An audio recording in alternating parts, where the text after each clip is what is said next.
Hello నమస్తే, నేను journalist Srinivas. ఈరోజు తెలంగాణ వార్తాపత్రికలో వచ్చిన వార్తలను విశ్లేషణ చేద్దాం. ముందుగా దిశ పేపర్లో వచ్చిన వార్తలను చూద్దాం. బూడిదైన బీఆర్ఎస్ మళ్ళీ పుట్టే ఛాన్సే లేదు. బీజేపీని గెలిపించేందుకు గులాబీ నాయకులు ఆత్మ బలిదానం, అవయవ దానం చేశారు. ఆ రెండు పార్టీల పరస్పర సహకారం అయినా మా పార్టీ 8 స్థానాల విజయం. మా ఓటు షేర్ అసెంబ్లీ కన్నా పెరిగింది, అదనంగా కంటోన్మెంట్ గెలిచినాం. మా సర్కారును పడగొట్టేందుకు కుట్రలు.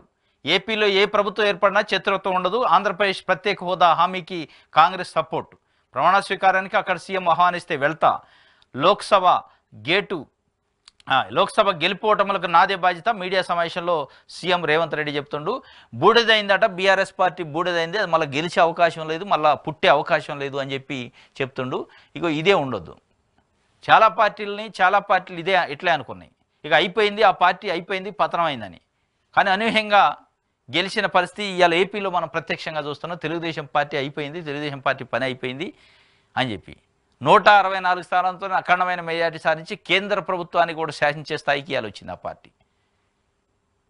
ఇలా మీరు ఉట్టినే అయిపోయింది అనుకునే బదులు మీరు చేయాల్సిన పని ఏంది, మీరు అన్న హామీలేంది, మీరు ఇచ్చిన హామీలేంది, మీరు చేస్తున్న పని ఏంది, మిమ్మల్ని గురించి ప్రజలు ఏమనుకుంటున్నారు, ప్రజలను ఎట్లా మెప్పించాలి, ప్రజలను ఎట్లా కన్విన్స్ చేయాలి, ప్రజలకు ఎట్లా సేవ చేయాలనేది ఆలోచిస్తే బాగానే ఆ పార్టీ బూడిదైంది, ఇక మళ్ళీ బుట్టదు కాబట్టి మేము ఇష్టం వచ్చినట్టు చేస్తామంటే కుదరదు కదా.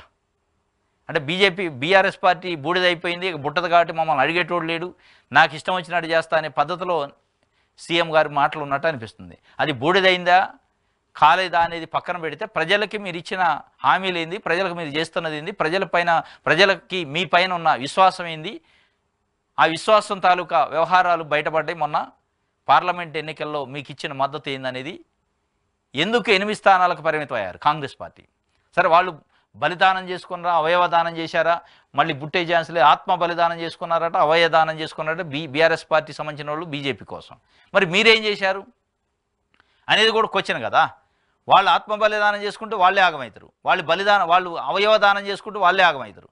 కానీ మీరేం చేస్తారు, మీకు ప్రజలు మ్యాండేట్ ఇచ్చారు, రాష్ట్ర ప్రభుత్వాన్ని ఏలండి అని 64 సీట్లు ఇచ్చి ప్రభుత్వంలో కూర్చోబెడితే మీరు చేస్తున్న కార్యక్రమం ఏంది, మీరు ప్రజల యొక్క ఆకాంక్షల మేరకు పనులు చేస్తారా అనేది అలా పాయింట్ ఇక్కడ. వాస్తవంగా మీరు వాళ్ళని ఆత్మ బలిదానం చేసుకున్నారు, అవయవదానం మీరు చేసింది ఏంది? మరి మీరు చేవెళ్లలో కాంగ్రెస్ పార్టీ నాయకులు లేకనా రంజిత్ రెడ్డికి ఇచ్చారు, బీఆర్ఎస్ పార్టీ నుంచి తీసుకొచ్చి? అది ఆత్మ బలిదానం కదా, అది అవయవదానం కదా. దానం నాగేంద్ర సికింద్రాబాద్లో దేనికి ఇచ్చారు, దాన్ని ఏమంటారు? ఆత్మ బలిదానం అనరా. సునీతా మహేందర్ రెడ్డి మల్కాజ్గిరిలో దీన్ని ఏమంటారు? కడియం కావ్య వరంగల్లో.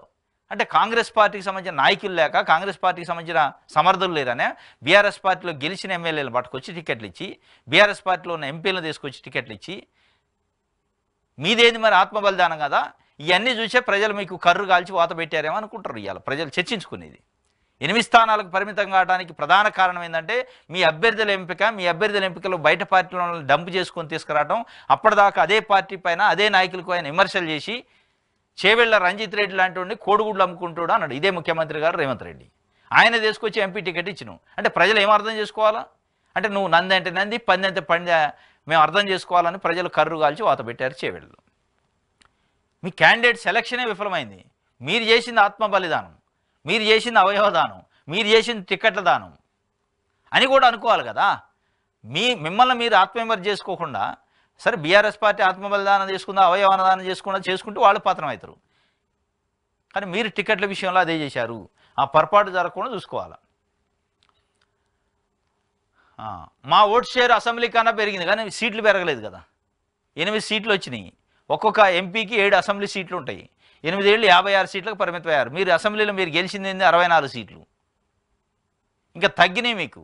అసెంబ్లీలో రిజల్ట్ కంటే మీకు ఇలా సంఖ్య తగ్గినట్టు వాస్తవం. ఒక రకంగా ఓటు షేర్ పెరిగితే పెరగవచ్చు 1 or 2% కానీ దాన్ని గుర్తించాయని ఇప్పటికైనా బాధ్యతతో పనిచేయాలి.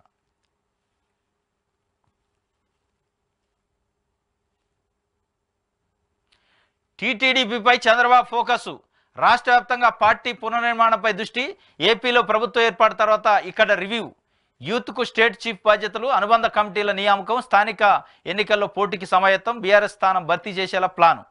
తెలంగాణ గవర్నర్తో చంద్రబాబు భేటీ అయిందట ఢిల్లీలో తెలంగాణ భవన్లో శబరి బ్లాక్లో ఇద్దరి మధ్య అరగంట పాటు సమావేశం కూడా జరిగిందట. తెలంగాణ గవర్నరు కలిశారట అక్కడ తెలంగాణ భవన్లో. ఏపీలో మెజార్టీ సీట్లు సాధించి ప్రభుత్వం ఏర్పాటుకు సిద్ధమైన టీడీపీ అధినేత చంద్రబాబు నాయుడు తెలంగాణలో పార్టీ నిర్మాణంపై ఫోకస్ పెట్టినట్టు పార్టీ కేడర్లో చర్చ జరుగుతుంది. ఈ నెల 12న చంద్రబాబు సీఎంగా ప్రమాణ స్వీకారం చేయనున్నారు. అనంతరం తెలంగాణ నేతలతో రివ్యూ నిర్వహించినట్టు తెలిసింది. కాగా 5 రోజుల క్రితం చంద్రబాబు టీటీడీపీ నేతలతో హైదరాబాద్లోని ఆయన నివాసంలో ప్రత్యేక భేటీ నిర్వహించారు. ఇక్కడ రాజకీయ పరిస్థితులపై ఆరా తీశారు. ఏ నియోజకవర్గాల్లో బలంగా ఉన్నామనే వివరాలు తెలుసుకున్నట్టు తెలిసింది. ఇది వాస్తవంగా టీడీపీకి కూడా ఇప్పుడు అవకాశాలు కూడా ఉన్నాయి. ఎందుకంటే ఖమ్మం లాంటి ప్రాంతాల్లో, నిజామాబాద్ లాంటి ప్రాంతాల్లో, కొన్ని ప్రాంతాల్లో, ఇక్కడ రంగారెడ్డి, హైదరాబాద్ ఏరియాలో కూడా కొంత ఇంకా ఉంది. ఎందుకంటే ఇక్కడ రేవంత్ రెడ్డి ప్రభుత్వం ఉంది, గతం లాంటి కేసీఆర్ ప్రభుత్వం ఉంది. కొంత ఇబ్బందికరమైన పరిస్థితుల్లో ఇక్కడ ఆయన రాజకీయాల నుంచి పెద్దగా జోక్యం చేసుకోవాలి. ఇది ఓటుకు నేటు కేసు తర్వాత చంద్రబాబు నాయుడు గారు తెలంగాణ రాజకీయాల్లో పూర్తిగా జోక్యం చేసుకోలేదు. 2018 ఎన్నికల్లో కాంగ్రెస్ పార్టీకి ఇక్కడ మద్దతు ఇచ్చారు. దాని తర్వాత ఓటమి పాలైంది కాంగ్రెస్ పార్టీ. దాని నుంచి ఇప్పటివరకు తెలంగాణ విషయాలలో పెద్దగా జోక్యం చేసుకోవట్లేదు. ఇప్పుడు అక్కడ అధికారం వచ్చింది, కేంద్రంలో కీలకంగా మారిండు. ఇక్కడ రేవంత్ రెడ్డి గవర్నమెంట్ ఉంది కాంగ్రెస్ పార్టీ సంబంధించి. కాబట్టి ఆయన టీటీడీపీ పైన ఫోకస్ పెట్టినట్టు యూత్కి, యంగ్ పర్సన్కి, ఒక లీడర్కి రాష్ట్ర అధ్యక్షుడి బాధ్యతలు ఇచ్చే అవకాశం ఉందట. మరి ఎవరికి ఇస్తారో ఏందనేది, యంగ్ అంటే పార్టీని అంటుపెట్టుకుని ఉన్నవాళ్ళు చాలామంది ఉండరు. దాంట్లో యంగ్కి ఇచ్చి కొంత ప్రోత్సహించి, ఇప్పుడు అక్కడ గవర్నమెంట్ కూడా ఉంది కాబట్టి కొన్ని నామినేటెడ్ పదవుల్లో ఏపీకి సంబంధించి టీటీడీ బోర్డు మెంబర్స్ కానీ ఇట్లాంటివి కూడా తెలంగాణలో ఉన్న ఒకళ్ళిద్దరికి తెలుగుదేశం పార్టీని నమ్ముకున్న వాళ్ళకి ఇచ్చే అవకాశం ఉంది. ఇట్లాంటివన్నీ చేసి మొత్తానికైతే పార్టీని ఎక్కడ కూడా స్ట్రెంథన్ చేసుకునే అవకాశాలను చూస్తున్నట్టు ఒక వార్తనిచ్చారు. ఇది దిశ పేపర్కి సంబంధించి. వెలుగు చూద్దాం.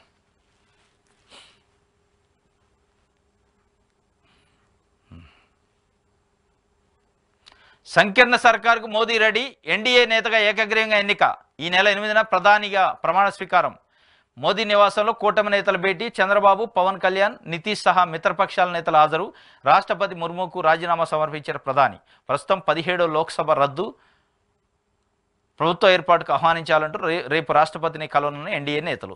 నిన్న అది క్యాబినెట్కి సంబంధించిన తీర్మానాన్ని 17వ లోక్సభ రద్దు చేయండి అని చెప్పి క్యాబినెట్ ఒక తీర్మానం చేసింది. ఆ తీర్మానాన్ని రాష్ట్రపతి గారికి ప్రధానమంత్రి నరేంద్ర మోదీ సమర్పించారు. దాని తర్వాత రద్దు అయిన తర్వాత కొత్త ప్రభుత్వం ఏర్పాటు చేసుకోవడానికి అవకాశాలు ఏర్పడతాయి. అప్పుడు మళ్ళీ రేపు వెళ్ళి ఎన్డీఏ ప్రభుత్వం ఏర్పాటు చేసుకోవడానికి మాకు అవకాశం ఏంటి, మమ్మల్ని పిలవండి అని చెప్పి రాష్ట్రపతిని కోరే అవకాశం ఉందట. మొత్తానికైతే సంకీర్ణ సర్కార్కి మోదీ రెడీ. ఎందుకంటే 2014లో కానీ 2019లో కానీ క్లియర్ మెజారిటీ వచ్చింది. ఎన్డీఏ గవర్నమెంట్ ఉన్నప్పటికీ వాళ్ళకి సంబంధించిన కూటమి నాయకులపైన ఆధారపడే, పార్టీలపైన ఆధారపడే అవకాశం లేదు. కానీ ఇప్పుడు తప్పనిసరిగా ఆధారపడాలి. దాన్ని ఎన్డీఏ గవర్నమెంట్ అంటారు, కూటమి గవర్నమెంట్ అంటారు, కొలియజన్ గవర్నమెంట్ అంటారు. కాబట్టి మోడీ సంకీర్ణ ప్రభుత్వం నడిపే అవకాశం వచ్చింది. ఇప్పుడు ఎట్లా ఉంటుందో చూడాలి. బీఆర్ఎస్ కొంపముంచిన అబద్ధాలు. లోక్సభ ఎన్నికల ప్రచారంలో సర్కారుపై అడ్డగోలు ఆరోపణలు. కాంగ్రెస్ వల్లే కరువు వచ్చిందని, కరెంటు పోయిందని కామెంట్లు. నీళ్ల మేనేజ్మెంట్ తెలుస్తలేదని, పాలన చేత కావట్లేదని విమర్శలు. ప్రభుత్వంపై గులాబీ నేతలు చేసిన విమర్శలను పట్టించుకొని జనం. అసెంబ్లీ ఎన్నికల్లో ఓటమి తర్వాత ఆత్మవిమర్శ చేసుకుని పార్టీ పెద్దలు ఆత్మవిమర్శ చేసుకోలేదట. ప్రజలే తప్పు చేశారన్నట్టుగా నిందలు, అభద్రతా భావంలోకి నెట్టేల ప్రసంగాలు. జనం కొట్టిన దెబ్బకు 37 నుంచి 16% పడిపోయిన పార్టీ ఓట్ షేరింగ్.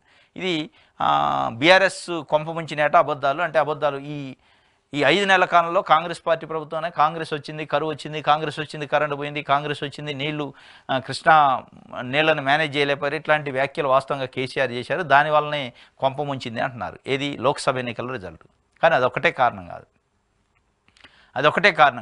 గత 10 సంవత్సరాల్లో ఉన్న యాంటీ ఇన్కమెన్స్ ఒకటైతే, ఇంకోటి ఇక్కడ సెంట్రల్లో గవర్నమెంట్లో ఉండే అవకాశం లేదు. స్టేట్లో ఆల్రెడీ కాంగ్రెస్ ప్రభుత్వం ఉంది. వీళ్ళకి ఓటేసినా ఇప్పుడు మనకి పెద్దగా ఒరగదు. కాబట్టి ఆల్టర్నేట్గా బీజేపీకి సెంట్రల్లో వచ్చే అవకాశం ఉంది కాబట్టి బీజేపీకి అని చెప్పి ఇక్కడ స్టేట్లో ఉంది కాబట్టి స్టేట్లో కాంగ్రెస్ కొంతమంది, ఇట్లా ఆఫ్ పబ్లిక్ ఇటు టీఆర్ఎస్కి అసెంబ్లీ ఎన్నికల్లో టీఆర్ఎస్ పార్టీకి ఓటేసిన ప్రజలు కూడా ఈరోజు బీజేపీకి కొంతమంది, కాంగ్రెస్ పార్టీకి కొంతమంది వేశారు.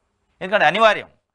అంటే అధికారంలో ఉండే అవకాశం ఉంది, అధికారంలోకి వచ్చే అవకాశం ఉన్న పార్టీకే జనాలకు ప్రజలు మద్దతు ఇచ్చే అవకాశం ఉంటుంది. కాబట్టి అనివార్యంగా కాంగ్రెస్ పార్టీ ఇక్కడ స్టేట్లో ఉంది కాబట్టి ఒక 8 స్థానాలు ఎక్కడ ఇచ్చారు ప్రజలు. అక్కడ సెంట్రల్లో మోడీ మళ్ళీ వచ్చే అవకాశం ఉందనే ఒక ఊపులో ఇంకొక 8 స్థానాలు వాళ్ళకి ఇచ్చారు. దీంట్లో ఏదో కేసీఆర్ అబద్ధాల వల్లనే మొత్తం తారుమారైంది అనేది కాదు, కానీ మొత్తానికి 10 సంవత్సరాలు వాళ్ళు చేసిన పరిపాలన కానీ వ్యవహారం కానీ కొంత నెగిటివిటీ ఏర్పడదు. దాంతోపాటు ఇప్పుడు ఉన్న పరిస్థితులు ఏంటంటే అధికారం ఎవరు ఉంది, ఎవరికి వేస్తే మనం లాభపడతాం, ఎవరికి వేస్తే మనకు పనులు అవుతాయి అనే ఒక కాన్సెప్ట్తో ఓటేసినట్టు మనకు అర్థమైంది.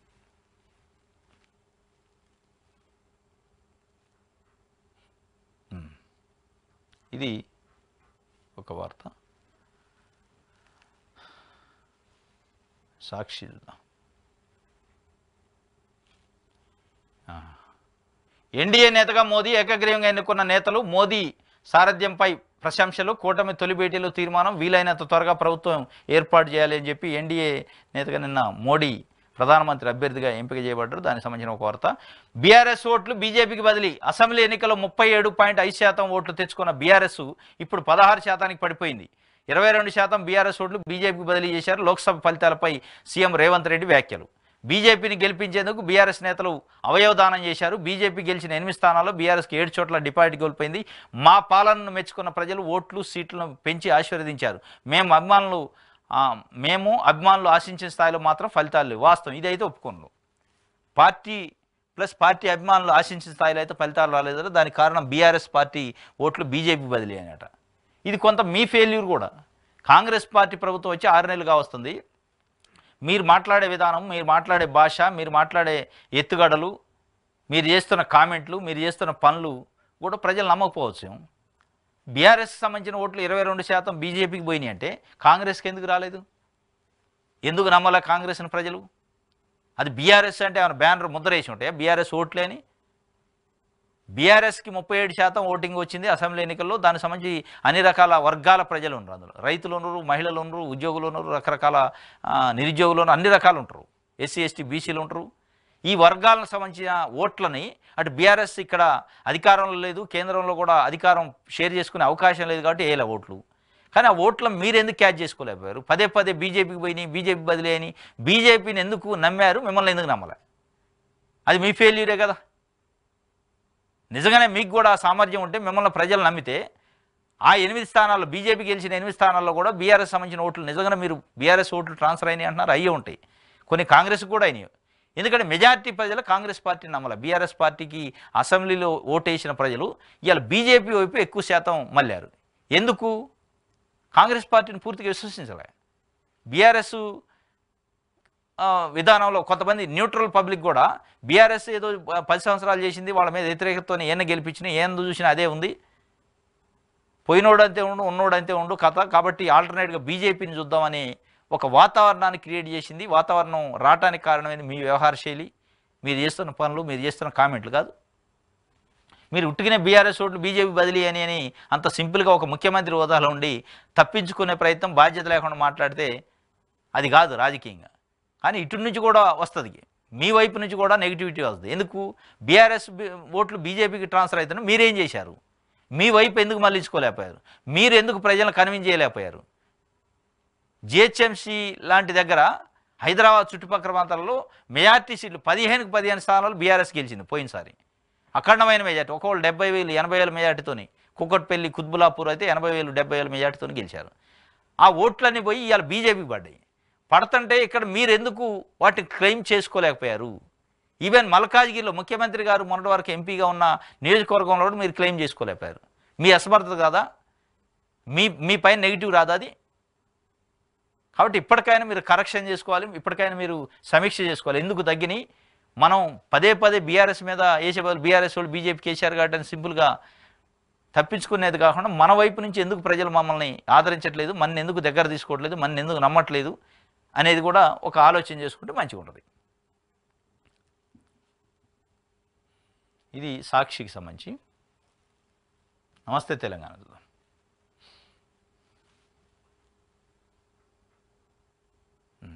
8వ ప్రమాణం, మూడోసారి ప్రధానిగా మోదీ, కేంద్రంలో ఎన్డీఏ సంకీర్ణమే. కూటమి నేతగా మోదీని ఎన్నుకున్న పార్టీలు 16 పార్టీలకు చెందిన 21 మంది హాజరు. 7న ఎన్డీఏ భాగస్వామ్య పక్షాల మరోసారి భేటీ. అదే రోజు పార్లమెంటరీ పార్టీ నేతగా ఎన్నిక, ఆ తర్వాత రాష్ట్రపతిని కలవనున్న కూటమి. మోదీకి బాబు, నితీష్ రాతపూర్వక మద్దతు, నరేంద్ర మోదీకి దేశాధినేతలు అభినందనలు. నితిన్ గడ్కరీ ప్రధాని కావాలంటూ నాగపూర్లో వెలిసిన హోర్డింగ్లు. ఇప్పుడు కొంత బీజేపీ మ్యాజిక్ ఫిగర్ చేరుకోలేదు, ఎందుకు బలంగా లేదు, నరేంద్ర మోదీ యొక్క ప్రభావం తగ్గింది. కాబట్టి నితిన్ గడ్కరీ బీజేపీ పార్టీ మాజీ జాతీయ అధ్యక్షుడు, ఆయన చాలా ఇన్ఫ్లుయెన్స్ ఉన్న నాయకుడు, ఆయన్ని ప్రధానమంత్రిగా చేయాలని నాగపూర్ ఆయన కాన్స్టిట్యున్సీ, అక్కడ కొన్ని హోర్డింగ్లు కూడా గెలిచినట. ఎందుకంటే ఇప్పుడు ఎట్లాగో సంకీర్ణ ప్రభుత్వం, ఈ సంకీర్ణంలో ఒక సంకీర్ణ పార్టీలకు సంబంధించిన నాయకులు ప్రపోజ్ చేస్తే మోడీ పోయి నితిన్ గడ్కరీ కూడా ప్రధాని అయ్యే అవకాశం ఉంటుంది. కానీ మోడీకి మద్దతు ఇచ్చారు, మోడీని లీడర్గా ఎన్నుకున్నట్టు నితీష్ కుమార్ రెడ్డి, చంద్రబాబు నాయుడు కూడా చెప్పారు. కానీ హోర్డింగ్లు గెలిచినట్టు మొత్తానికి ఇది ఒక వార్త. మరి అది ఎంతవరకు పోదు, నితిన్ గడ్కరీ ప్రధాని కావాలి అనేదానికి అటు ఆర్ఎస్ఎస్ మద్దతు కానీ, బీజేపీ పార్టీలో ఉన్న నాయకత్వం మద్దతు కానీ, ఇటు అలయన్స్ పార్టీలో ఉన్న మద్దతు కానీ దొరికితే అప్పుడు ఏమన్నా నైద్యం. కానీ ఒక ఊహాగానాలు ఓటింగ్లు గెలుస్తాయి, మరి దాని ప్రభావం ఏ మేరకు ఉంటుంది. అందుకే తొందరగా ప్రధానమంత్రిగా ప్రమాణ స్వీకారం చేయాలి, గవర్నమెంట్ తొందరగా ఏర్పాటు చేయాలని చెప్పి కూడా మోడీ అటు అమిత్ షా కూడా తాతాలాడుతున్నట్టు. ఎందుకంటే ఈ సంకీర్ణ వ్యవహారాలలో ఎటుపోద్దో, ఏ పార్టీ ఎటుపోద్దో తెలియని పరిస్థితి. ముందు ప్రధానమంత్రి అంటే గవర్నమెంట్ ఫామ్ చేస్తే కొంత స్టెబిలిటీ ఏర్పడింది కాబట్టి అంతే అతి తొందరలోనే ఏర్పడే అవకాశం ఉంది. దానికి సంబంధించి రేపు మళ్ళీ ఒకసారి మీటింగ్ అవుతాడు, దాని తర్వాత రాష్ట్రపతికి లేఖిస్తారట. నెక్స్ట్ 8th నాడు కానీ లేదా 9th కానీ ఏర్పడే అవకాశం ఉంది ప్రభుత్వం. కాంగ్రెస్ అధిష్టానం సీరియస్, 64 మంది ఎమ్మెల్యేలు ఉంటే 8 మంది ఎంపీ సీట్ల, 8 ఎమ్మెల్యేలు ఉన్న బీజేపీకి 8 ఎంపీలు ఎలా వచ్చాయి? 6 నెలల్లోనే ఇంత వ్యతిరేకత ఎందుకు ఇలా తప్పెవరిది, ఎక్కడ జరిగింది? దీపాదాస్ మున్షి నివేదిక కోరిన ఏఐసిసి అభ్యర్థుల ఎంపిక సరిగా లేదన్న పార్టీ నేతలు. వాస్తవం ఇది. కాంగ్రెస్ పార్టీ అధిష్టానం సీరియస్ అయిందట. టీపీసీసీ పైన, టీపీసీసీకి సంబంధించిన ఇన్ఛార్జి దీపాదాస్ మున్షి పైన సీరియస్ అయింది. 6 నెలల కాలంలోనే ఈ రేంజ్లో వ్యతిరేకత ఎట్లొచ్చింది? 8 ఎమ్మెల్యే స్థానాలు గెలిచిన బీజేపీ 8 ఎంపీ స్థానాలకు ఎట్లొచ్చింది? 64 స్థానాలు ఎమ్మెల్యేలు గెలిచిన మనం 56 కింద అంటే 8 స్థానాలకే పడిపోయినాం. 56 అయింది 8 ఎంపీలు అంటే 56 ఎమ్మెల్యేలు గెలిచినట్టు ఈ లెక్క. పార్లమెంట్ రిజల్ట్ని బట్టి చూస్తే వీళ్ళు 64 పోయి 56 కిందికి వచ్చారు.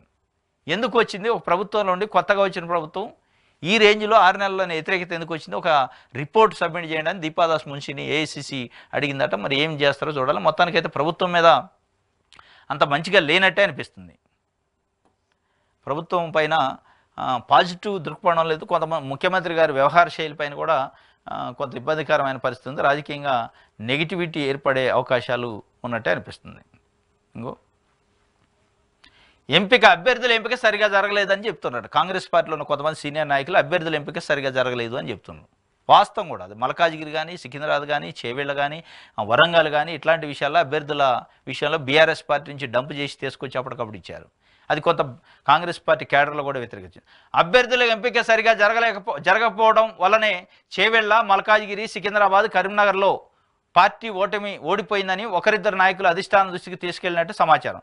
దీనిపై నివేదిక అందాక స్వయంగా సమీక్షిస్తానని కేసీ వేణుగోపాల్ చెప్పినట్టు తెలిసింది. కాంగ్రెస్ ఎక్కువ సీట్లు గెలవకపోవడానికి బీఆర్ఎస్ ఓట్ బ్యాంకు బీజేపీకి మళ్లడమే కారణమని పీసీసీ అధినేత సీఎం రేవంత్ రెడ్డి అధిష్టానానికి సంజాయిషి ఇచ్చినట్టు చెబుతున్నారు.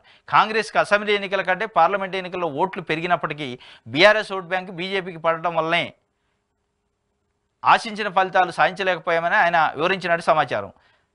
తన వాదనను గట్టిగా సమర్థించుకునేందుకు ప్రెస్ మీట్లోనే సీఎం రేవంత్ రెడ్డి అదే అంశాన్ని వివరించి ఉంటారని సీనియర్ నాయకుడు వ్యాఖ్యానించారు. పార్లమెంటు ఫలితాలపై అధిష్టానం దృష్టికి తప్పుడు సంకేతాలు వెళ్లకుండా ప్రభుత్వంపై వ్యతిరేకత వచ్చిందనే వాదన బలపడకుండా ఉండేందుకు రేవంత్ రెడ్డి బీఆర్ఎస్, బీజేపీ ఇలా ఏకమై కాంగ్రెస్ని టార్గెట్ చేశాయనే వాదన బలంగా వినిపించి ఉంటారని రాజకీయ నేతలు. వాస్తవం ఇది.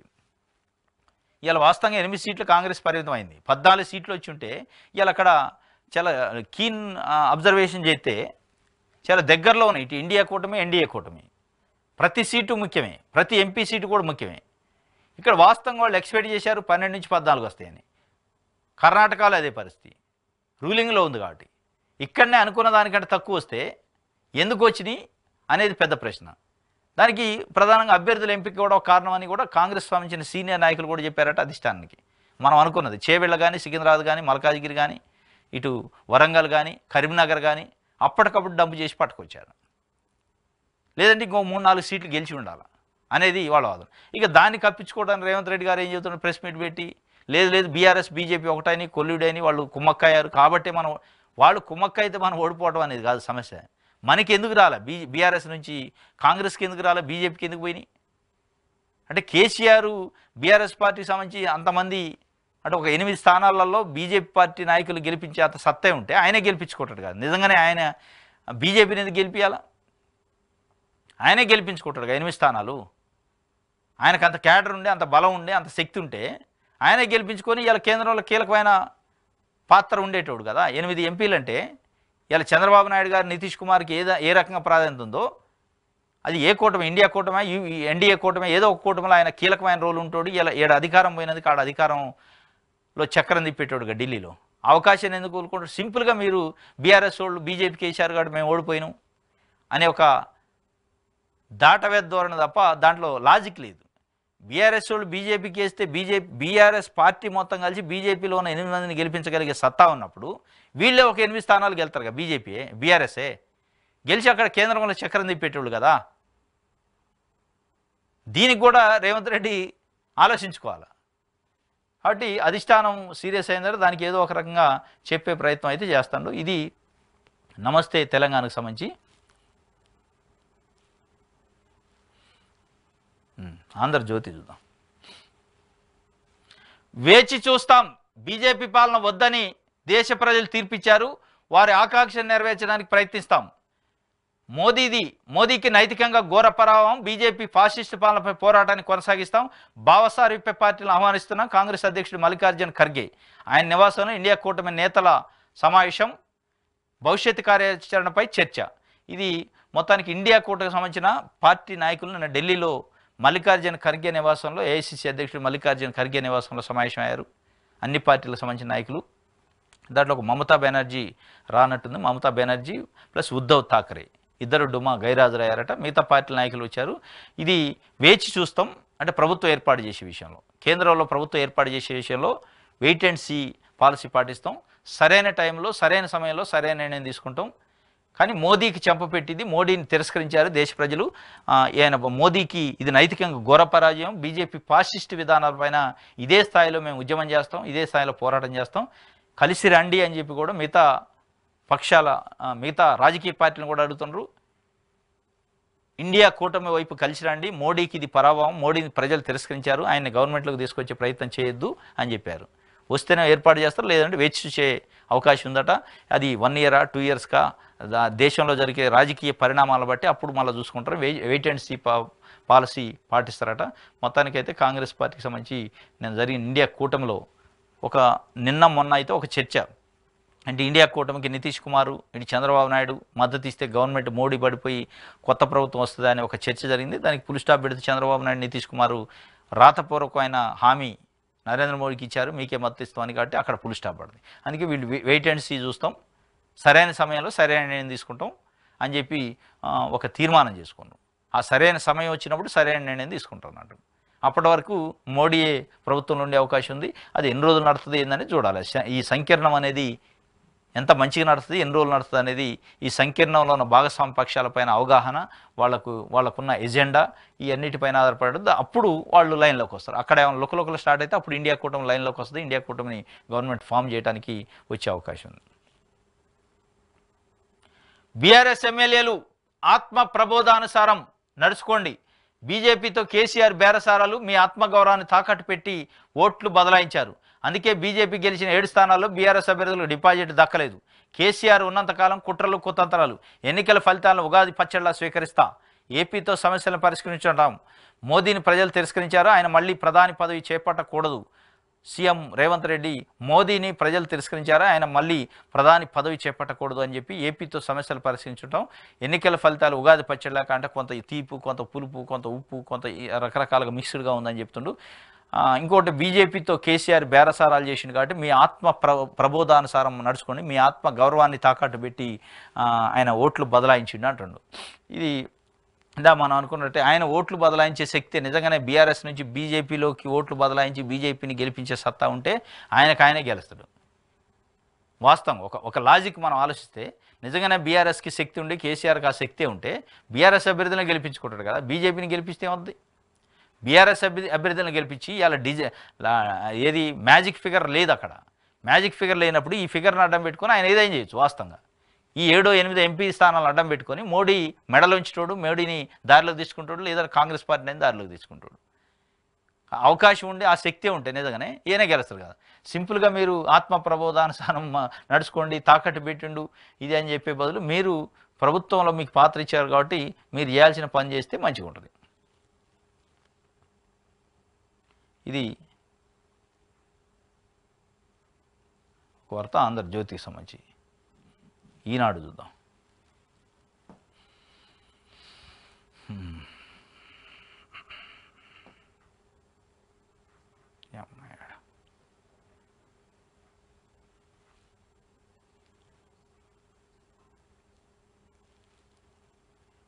కాళేశ్వరం బ్యారేజ్లో సీపేజ్ రాఫ్ట్ పునాదుల వద్ద గుర్తించాం, అరికట్టేందుకు చర్యలు తీసుకోండి సూచించిన న్యాయ కమిషన్ నిపుణుల కమిటీ. రేపటి నుంచి జస్టిస్ పిసి ఘోష్ పర్యటన, పినాకి చంద్ర ఘోష్ రేపటి నుంచి మళ్ళీ పర్యటన ఉందట. కాళేశ్వరం పైన జ్యుడిషియల్ కమిషన్ వేశాడు. జ్యుడిషియల్ కమిషన్ సంబంధించిన చైర్మన్ కాళేశ్వరము మేడిగడ్డకు సంబంధించి పనులను పరిశీలించే అవకాశం ఉంది, ఎంక్వైరీకి వస్తారట. కాళేశ్వరం బ్యారేజ్లో సీపేజీలు ఉన్నాయట, రాఫ్ట్ పునాదుల వద్ద గుర్తించింది అట, అరికెట్టేందుకు చర్యలు తీసుకోండి అని చెప్పి సూచించిన న్యాయ కమిషన్ నిపుణులు కూడా వాళ్ళు చెప్పారట. ఏం చేస్తారో చూడాలి. మేడిగడ్డలో సిఎస్ఎంఆర్ఎస్ బృందం పరీక్షలు చేసిందట. మేడిగడ్డ బ్యారేజ్లో దెబ్బతిన్న 7వ బ్లాక్ పరిధిలో బుధవారం ఢిల్లీకి చెందిన central soil material research station CSMSR నిపుణుల బృందం పరీక్షలు ప్రారంభించింది. National dam safety authority committee సూచనల మేరకు నిపుణులు పరీక్షలు చేసి నివేదిక ఇవ్వనున్నారు. దీని ఆధారంగా తాత్కాలిక శాశ్వత మరమ్మతులు చేపడతారా అనేది సిఎస్ఎంఆర్ఎస్కి చెందిన హరి దేవ్ నేతృత్వంలో 7గురు నిపుణుల బృందం కొన్ని పరీక్షలు అక్కడికక్కడికి చేస్తుండగా మరికొన్ని నమూనాలు స్వీకరిస్తుంది. దెబ్బతిన్న 7వ బ్లాక్ పరిధిలో పలుచోట్ల బుధవారం 25 అడుగుల మేర డ్రిల్లింగ్ చేసి అందులో నుంచి నమూనాలు సేకరించారు. ఈ మొత్తానికి అయితే శాంపిల్స్ తీసుకున్నాడు. నేను ఢిల్లీ నుంచి వచ్చిన సాయిల్ మెటీరియల్కి సంబంధించిన రీసెర్చ్ స్టేషన్కి సంబంధించి అధికారులు కొంతమంది వచ్చి సైంటిస్టులు కొన్ని పరీక్షలు అక్కడికక్కడే చేశారట. కొన్ని మెటీరియల్ తీసుకెళ్ళి ల్యాబ్లో చేసే అవకాశం ఉందట. కాంక్రీట్ కానీ సంబంధించిన పిల్లర్కి సంబంధించిన మెటీరియల్ని డ్రిల్ వేసి దానిలోంచి ఆ మెటీరియల్ని నమూనాను తీసుకొని ఆ శాంపిల్ తీసుకుపోయి అక్కడ పరీక్ష చేస్తారట. దాంట్లో ఉన్న నాణ్యత ఏంది అనేది క్వాలిటీ కంట్రోల్ చెక్ చేసి దాని తర్వాత ఏం చేయాలనేది ఒక ఆదేశాలు దానికి సంబంధించి సూచనలు చేస్తారట, సలహాలు ఇస్తారట. ఇది ఒక వార్త. ఇది ఈరోజు తెలంగాణ వార్తాపత్రికలో వచ్చిన వార్తలకు సంబంధించిన విశ్లేషణ. రేపు తాజా వార్తలతో తిరిగి కలుసుకుందాం. Thank you.